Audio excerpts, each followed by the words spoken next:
하나님 말씀 잠언 22장 말씀입니다. 잠언 22장 12절부터 보겠습니다. 12절, 13절 우리 두 절의 말씀만 보도록 하겠습니다. 구약성경 935페이지 잠언 22장 12절, 13절 우리 한 목소리로 다 함께 봉독하겠습니다. 시작. 여호와의 눈은 지식 있는 사람을 지키시나 사악한 사람의 말은 패하게 하시느니라. 게으른 자는 말하기를 사자가 밖에 있은즉 내가 나가면 거리에서 찢기겠다 하느니라. 아멘. 할렐루야. 오늘 성탄의 새벽입니다. 죄악의 땅 또 반역의 우리 인간들에게 오신 예수님을 우리가 온전히 영접하시고 그분께 경배하시고 순종하시는 복된 삶이 되시기를 주의 이름으로 축원합니다. 오늘은 함께 보신 본문을 중심으로 영적 게으름을 극복하라, 영적 게으름을 극복하라 하는 제목으로 잠시 은혜를 나누며 기도의 제목을 삼기를 원합니다. 먼저 12절을 보시면 여호와의 눈은 지식 있는 사람을 지키시지만 사악한 사람의 말은 패하게 하신다. 여기서 보면 지식 있는 사람 이렇게 번역이 돼 있는데 원문을 찾아보면 실제로는 지식이라고만 되어 있습니다. 그러니까 여호와의 눈은 지식을 지켜주신다. 그러면 지식이 뭐냐라고 했을 때 그 뒤에 나오는 이 사악한 사람의 말, 이 사악한 사람의 말과 이 지식의 말이 대조가 되고 있다 하는 것을 보게 됩니다. 지식을 해석하려면 뒤에 사악한 사람의 말을 먼저 해석을 하면 그것의 반대가 되는 뜻이 바로 지식이 된다 하는 것을 가르쳐 주고 있는데, 먼저 이 사악하다라고 하는 말을 우리가 먼저 정의를 해야 이해가 됩니다. 국어사전을 찾아보니까 이 사악하다 하는 말이 간사하다, 악하다, 그걸 합쳐놓은 게 사악이더라고요. 간사하고 악하다. 그것은 우리 한글 국어사전의 정의이고, 히브리어는 이 사악하다는 단어가 빠가드라고 하는 발음인데, 이 빠가드라고 하는 단어를 찾아보니까 오히려 이런 뜻이 가장 먼저 있습니다. 불성실하다. 우리하고 좀 다르죠. 간사하고 악하다 하는 우리말 정의와 이 히브리어 사전의 정의는 좀 다릅니다. 불성실하다, 속인다, 배반하다 이런 뜻이 히브리어 사전의 첫 번째 사악한 말의 뜻입니다. 그러니까 여러분, 사악한 사람은 불성실한 사람이다, 속이는 사람이다, 배반하는 사람이다. 여러분, 그런 사악한 사람의 말은 불성실한 말이 되겠고 속이는 말이 되겠고 거짓말이 되는 것입니다. 그러니까 하나님이 어떤 사람의 말을 패하게 하시는가? 불성실한 사람의 거짓말, 속이는 말, 이것은 하나님이 패하게 하신다, 뒤집어 엎으신다 이런 뜻입니다. 그럼 앞에 있는 지식은 어떤 거겠습니까? 성실한 사람의 말이 되겠습니다.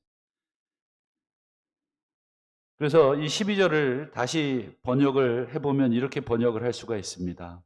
여호와의 눈은 진실한 자의 말 또는 성실한 자의 말은 지켜주시지만 속이는 자, 사악한 자, 불성실한 자, 배반하는 자의 말, 즉 거짓말, 이런 말들은 패하게 하신다.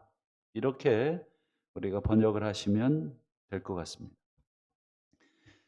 그러면 이어지는 13절에 보면 갑자기 게으른 자에 대한 얘기가 나오잖아요. 게으른 자가 뭐라고 말합니까? 게으른 자의 말은 어떤 말이 나옵니까? 사자가 밖에 있다. 집 밖에 이 사자가 있다. 그래서 내가 나가면 이 사자한테 찢길 거다. 여러분, 이건 그 사실이 아니라 이 게으른 자의 말이라는 거예요. 정말 집 밖에 사자가 있어가지고 나가면 위험해 라고 하는 사실을 얘기하는 게 아니라 이 게으른 자가 핑계를 대는 것입니다. 어떤 핑계를 댑니까? 이 게으른 자의 전형적인 핑계는 뭐예요? 뭔가 나가서 하자. 밖에 나가서 우리 하자. 이렇게 할 때 우리가 정말 나가기 싫고 함께하기 싫고 이럴 때 우리가 머릿속에 핑곗거리를 막 생각해내지 않아요? 아, 무슨 핑계를 대지? 무슨 핑계를 대야지 이 사람이 믿어줄까? 막 속으로 온갖 핑계를 다 대는데 여기서 댄 핑계는 뭐냐면 사자가 밖에 있다. 물론 이 시대에는 사자가 밖에 있던 시절일 수도 있어요. 우리 아주 예전에는 들짐승들이 많이 있어서 산에 사는 사람들은 야, 멧돼지 있어서 안 돼. 산에 올라가서 도토리 좀 줍자든지 밤을 좀 줍자든지 이런 말 하면 우리 이제 시골의 산에 이제 사는 사람들은 거기서 나오는 짐승 중에 좀 위험한 짐승 멧돼지겠죠. 멧돼지가 있어서 안 된다고. 이런 핑계 저런 핑계를 대는 것입니다. 그러니까 이 13절은 여기서 게으른 자는 12절과 연결해서 해석을 해야 됩니다. 12절 사악한 자의 말과 연결해서 게으른 자의 말이 연결이 되는 것입니다. 여러분, 이런 게으른 자는 단순히 개인적 차원에서 아우 귀찮아 이런 개인적 차원의 의미가 아니라 여기서 공동체 내에서의 게으름, 불성실함을 말하는 것입니다. 나 혼자 그냥 안 하면 되고 말지 이게 아니라 공동체가 마땅히 해야 될 일에 대해서 핑계를 대는 겁니다. 사자가 밖에 있어서 나 나가면 찢겨 죽어. 그러니 나는 못해. 그냥 너 혼자 해. 라고 하는 핑계를 대기 위한 것입니다. 전형적으로 여러분 이 잠언 10장 5절을 한번 화면을 통해서 보여드릴까요? 잠언 10장 5절을 보시면 여름에 거두는 자는 지혜로운 아들이지만 추수할 때 자빠져 자는 자는 부끄러움을 끼치는 아들이다. 여기서 재밌는 표현이 있죠. 추수할 때 자는 자는 가난하게 된다 이렇게 사용하지 않고 뭐라고 표현되어 있습니까? 부끄러움을 끼친다. 여러분 추수 안 해가지고 내가 굶겠다는데 그게 무슨 부끄러움입니까? 근데 여기서 재밌는 표현이 뭐예요? 추수할 때 잔다는 말은 뭐예요? 함께 추수하지 않겠다는 뜻입니다. 여러분 이 추수는 그냥 내가 심어놓은 텃밭에 심어놓은 그냥 채소 이 정도 일어나서 그냥 이렇게 내가 추수해서 먹는 의미가 아니라 이 당시에 여러분 추수 농사는 혼자 짓지를 못합니다. 지금도 그렇죠. 혼자 농사 짓는 것은 힘듭니다. 요즘 기계로 많이 짓지만 이 당시에는 농사라는 것은 마을의 일입니다. 함께 지어야 하는 일이고 마을 사람들이 다 함께 나와야 하는 일입니다. 그런데 이 추수가 됐습니다. 그런데 안 나오는 거예요. 추수 때 자는 겁니다. 이것은 개인적으로 잠이 많아서 잠깐 추수를 미뤄놓는 차원이 아니라 공동체가 함께 수고하고 공동체가 함께 작업해야 되는 그때에 자는 것입니다. 함께 하지 않는 것입니다. 그렇기 때문에 추수 때에 자는 아들을 가난하게 된다 이렇게 표현하지 않고 부끄러움을 끼치는 아들이다. 누구에게 부끄러움을 끼치겠습니까? 첫째는 가족에게 부끄러움이고 둘째는 가족이 마을과 분리되어 있지 않기에 그 공동체에 부끄러움이 되는 것이고 그 공동체에 손해를 끼치는 아들입니다. 여러분 지난번에도 탕자 얘기했지만 탕자가 단순히 집 나간 게 그 아버지에게만 부끄러움이 아니라 누구에게도 부끄러움이 되냐면 그 마을 전체의 부끄러움입니다. 왜요? 시족사회입니다. 지금도 곳곳에 가면 우리 집성촌들이 있잖아요. 거기에 아들이 여러분 예를 들어서 유명한 시험에 합격을 했어요. 그러면 왜 마을에서 팜플렛을 붙입니까? 예, 그 집안의 영광은 우리 마을의 영광이잖아요. 요즘 뭐 학교도 뭐 무슨 합격 뭐 잔뜩 붙여놓더라고요. 그 친구의 영광이 곧 우리 학교의 영광이라는 의미죠. 물론 요즘은 홍보용으로 우리 학교에 입학하면 이렇게 됩니다. 이렇게도 쓰겠지만 실제적으로는 그런 의미가 있는 것입니다. 그렇기 때문에 여러분 추수 때에 자는 아들은 그냥 가난해지는 정도가 아니라 그 가문과 그리고 그 마을 전체에 부끄러움을 끼치는 아들, 함께 수고하지 않겠다 하는 아들입니다. 그럼 공동체가 위기니 힘들다느니 문제라느니 이렇게 여러분 말을 누구나 할 수 있습니다. 그러나 그런 말만 하는 사람은 영적으로 가장 게으르고 무책임한 사람입니다. 마치 추수 때에 함께 나와서 손을 거들겠다고 하는 아들이 아니라 그냥 자버리는 아들이에요. 밖에 사자가 있어서 나가면 찢기겠다 이렇게 말하는 것과 똑같은 사악한 자의 말이 되는 것입니다. 힘든 공동체, 일꾼이 부족해서 추수할 일꾼이 부족해서 함께 추수를 도와줘야 하는 상황인데 그 상황에 적지만 힘을 보태야 하는 상황인데 밖에 사자가 있으니 나는 못 나가겠다. 이렇게 말을 하는 것은 여러분 영적인 게으름입니다. 예수님께서도 무엇이라고 했습니까? 추수할 것은 많은데 추수할 일꾼이 적으니 주인에게 청하여 일꾼을 보내달라. 주인이 일꾼을 보냅니다. 야, 가서 도와라. 문제는 무엇입니까? 그 일꾼이 가지를 않는 거죠. 그런 비유들을 예수님이 여러 번 얘기하시잖아요. 복음서에. 오늘날에도 공동체가 문제고 공동체가 힘들고 섬길 사람이 없다고 여러분 본인이 섬기지 않을 거면 얘기를 하지 마십시오.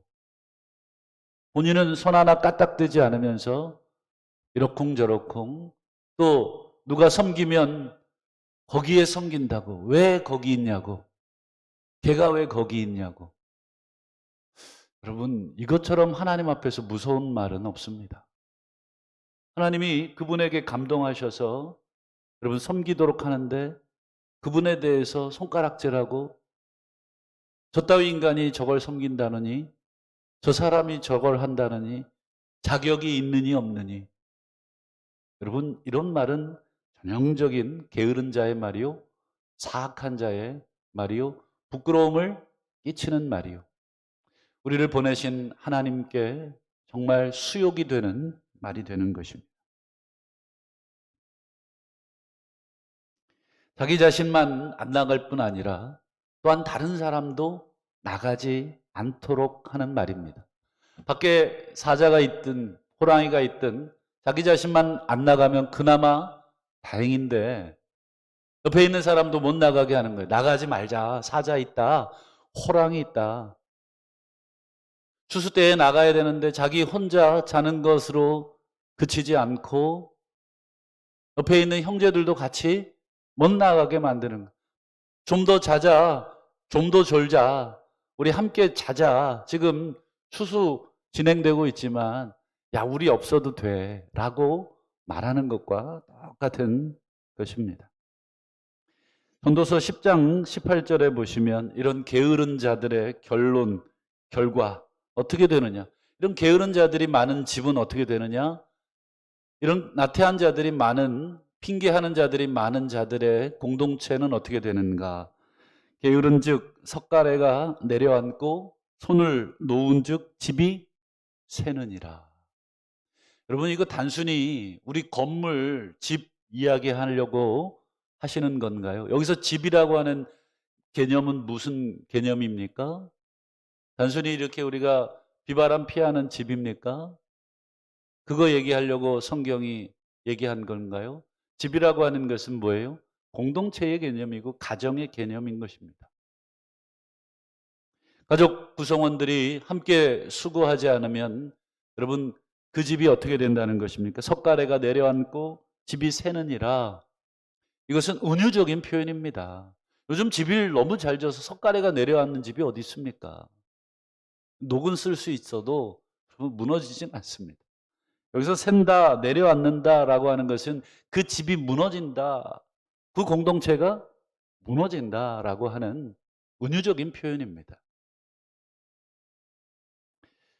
어제 우리 성탄절을 또 준비하면서 우리 교회에 있었는데요.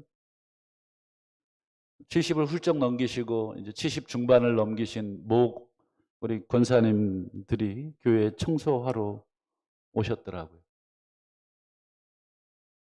로비에서 제가 만났는데 왜 오셨냐고 했더니 교회 청소하러 왔다고. 얼마나 눈물이 나고 감사하고 또 너무 제 자신이 부끄러웠습니다.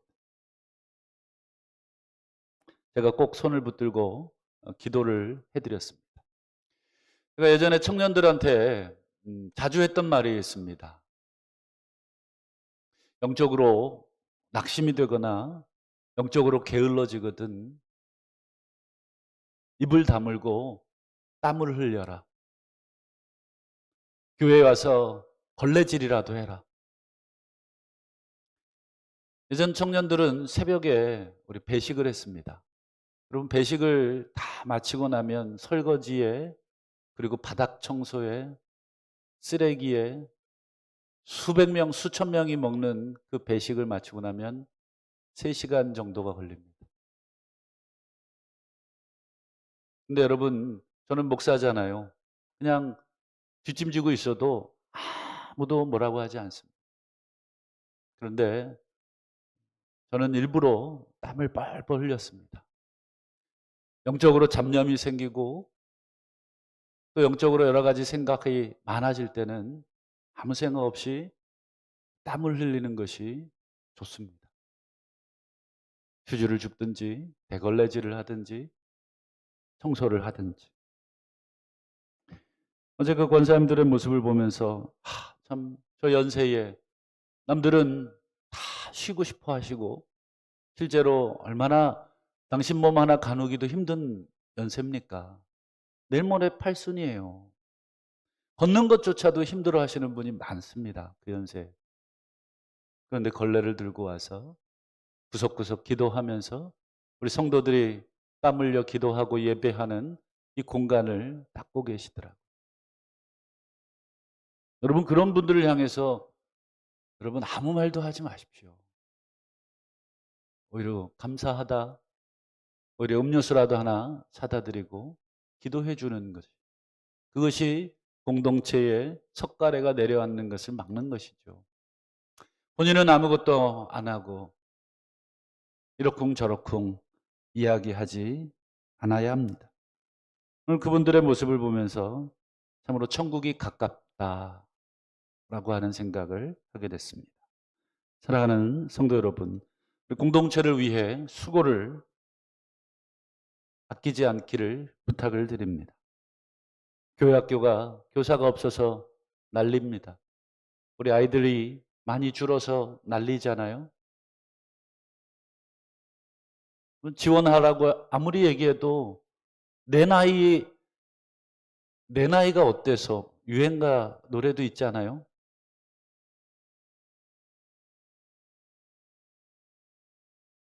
가서 여러분 걸레질 한 번이라도 해주시면 됩니다. 가서 아이들 간식이라도 한번 사주시면 되고 구역장 권찰 세우는 게 얼마나 어려움냐면 우리 전도사님들이 너무 수고를 많이 해요. 아무도 안 하려고 해요. 부끄러운 줄 알아야 합니다. 하나님 앞에서 우리의 책임을 다하지 않는 그 부끄러움. 밖에 사자가 있다. 내가 나가면 찢긴다. 어떤 분이 그러더라고요. 이제 젊은 사람들한테 내줘야지. 여러분 천국 자리도 내주고 싶으십니까? 천국 자리도 내주고 그렇게 얘기하시면 좋겠어요. 여러분 그것은 젊은이를 앞세운 핑계에 불과합니다. 여러분 하나님 일에 여러분 내가 양보한다 그런 생각은 버리셔야 옳습니다. 교사가 없고 구역장이 없고 돌볼 사람이 없는데 아무도 석가래가 무너지는데 아무도 나설지 않습니다. 여러분 그 공동체에 미래가 있겠습니까? 아니요, 없습니다. 하나님께서 여러분 패하게 하실 것입니다. 하나님은 거룩한 성탄의 첫 새벽 무너져가는 인간의 타락을 보면서 하나님께서 친히 이 땅에 오시기로 결정하셨습니다. 그리고 이 땅에서 땀이 핏방울이 되도록 기도하셨고 곳곳에 온 전국을 누비며 복음을 전하셨고 가나안 여인 하나 만나기 위해서 두로와 시돈까지 가는 것을 마다하지 않으셨고 가난한 자, 병든 자들이 가까이 왔을 때 아무도 배척지 아니하시고 고쳐주셨습니다. 그분은 이 땅에서 땀을 흘리셨고 수고하셨고 우리 인간들을 위해서 심지어 목숨까지 내버리신 그 사랑. 우리가 그 사랑에 감격하고 그 사랑을 노래하는데 그 사랑처럼 살려고 하는 분은 왜 없는 것인가? 그것은 바로 하나님의 사랑을 온전히 이해하지 못한 것이다. 오늘도 예수 그리스도께서 피 흘려 세우신 신앙 공동체, 그것은 꼴랑 내가 예수 믿어 천국 갑니다 라고 하는 그 한마디 고백 듣기 위해서 하나님이 그렇게 하신 것이 아닙니다.